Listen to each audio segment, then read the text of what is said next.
if you're getting 60, 70, I've worked with people who are getting, 150 emails a day. It's like, in that case, it's almost impossible to keep, and you'd spend your whole life in your inbox, and you just can't do that. But what often happens with leaders and managers, and, with reasonable sized teams, is that they get CC'd in a lot. So there's no action for them to actually do. People are just copying them in out of courtesy, or just keeping you in the loop. But actually, if you're getting 70 or 80 emails a day and 30 or 40 of them are copied into, well, one thing that I've encouraged people to do is actually create a folder, move those CC emails directly to a folder, and then look at them if you have time. But it's got to be an inbuilt strategy. So you've then got to talk to your team and say, I've moved them all in, I'm not looking at them. If there's an action for me to do, you need to put me in the to line.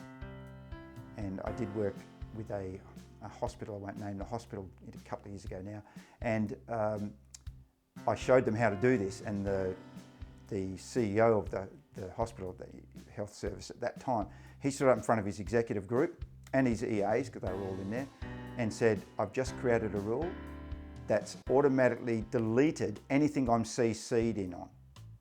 Now, I never suggested that. I said move it to a folder. He took the liberty of saying, I've deleted them automatically.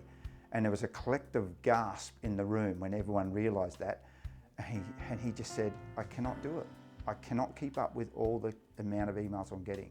So they're automatically deleted. If there's anything you need me to do, put it in the to line and make it clear. So that would be the two-pronged strategy. So you do try and manage what's coming in by communicating and educating. But then inbuilt into that, I'd never say delete automatically, but certainly I would say move into a folder. They're there if you want it, but there shouldn't be actions in there provided people are using CC. It does depend on the team a little bit, because if I'm working like I was with the executive team in that case, and that often happens, then I can actually go there, because the executive, if they say this is what we're going to do, it filters down the organisation.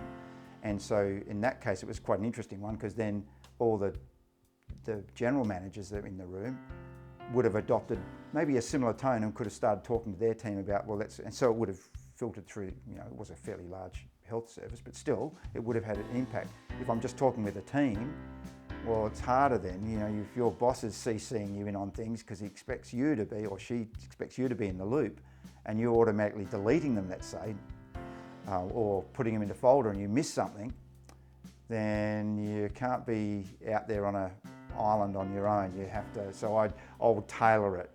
That's where I'd customise what I'm doing and go, okay, well, we can't stop that happening directly, so let's schedule a time to look at those CCs. How do we do that?